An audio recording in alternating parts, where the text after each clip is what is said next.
We're at 5 years, 100 million streams, this kind of like pivotal point in my career and my Nashville life and journey, and like there's just so much more to the story. So I feel like right now is a great time to like look back and kind of go down memory lane. There's a couple places that come to mind when I think of that time, especially the beginning of our journeys. So just like feels like a really natural time to reflect and just think about how it all began. What if I'm just 100% me, doing exactly what I want, and I'm just living my life like I'm only listening to me, myself, and I. So on our little journey down memory lane, the first place at this little, it's like a diner or something, I guess, called J. Christopher's.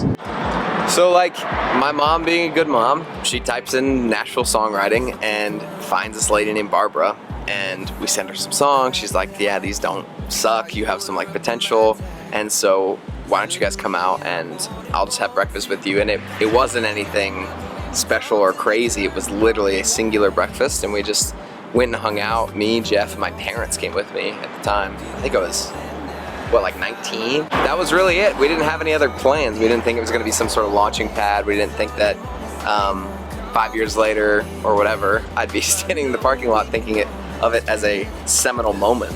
In life, I've chosen to just say yes a lot. And like that breakfast was something that like, even a part of my gut was like, why? Like, do we really need to do this? But we said yes, and we showed up. And what was crazy is Barbara just said, I have some people you should meet. And then those people said, I have some people you should meet. And we just kept saying yes, and we kept saying yes. There's really like limitless possibilities of people that can be in your life and in your corner if you just like allow them to. Just say yes, just show up. Okay, so we go on that first trip, we hang with Barbara, she introduces us to a couple people, and Jeff and I pretty much knew at that point we'd have to come back like regularly. And there was this little, is it a hotel or a motel or I don't know. It's a hotel. A little Super 8 or motels are when the doors are outside. Oh. Hotels doors are inside. There you go. The first couple trips were super awkward because it was literally the third, like first time at this hotel would have been the third time that you and I were like hanging out in person. Especially alone. Imagine staying in a hotel room with a guy that you barely know for a whole week, and he's supposed to like be on your team, but you guys don't know each other very well. Like that was the reality. That was our relationship for a couple trips. We would go to meals together and like get back to the room, and like I feel like you would like talk to your, like call your parents, like call like your buddies, and like I'd like step out and like, you know, you like, we didn't have a connection yet. A couple times we'd like, do you ever do this? And the other person would be like, no. You'd be like, oh, cool. Probably around the third, fourth trip, I think, where we both started to like, kind of like catch an idea of like what this all could look like. I think where we really bonded is when we started to get into the music stuff. We would take meetings, we started writing more songs, we had more songs, and every time we'd come back to the room, we'd be like, okay, but what if this? And the other person would be like, okay, that's pretty cool. So are you this kind of an artist or this kind of an artist? And like, we figured that out together.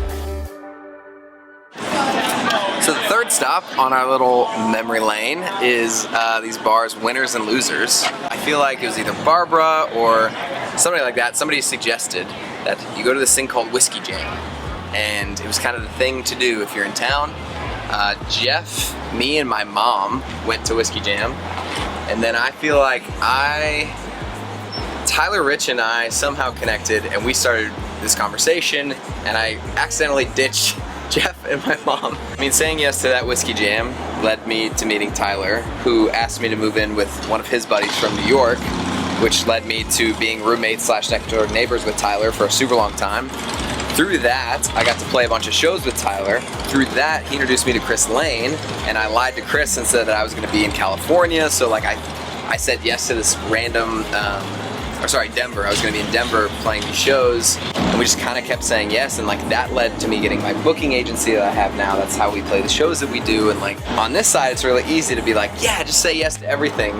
But like those nights where you're like, I'm so tired, we traveled all day, like you don't want to say yes, but I feel like that's where if I could give any advice to anybody who wants to come out here and do something and try to create a dream, say yes, even when it's uncomfortable, even when you're tired, even when sometimes it feels like a sacrifice.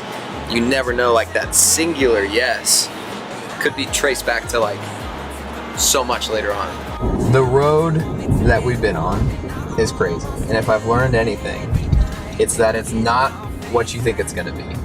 It is not, you get discovered like Justin Bieber from one viral video and like all these people come banging down your door to sign you. It's like, we all have a dream, and the reality is you just need to start.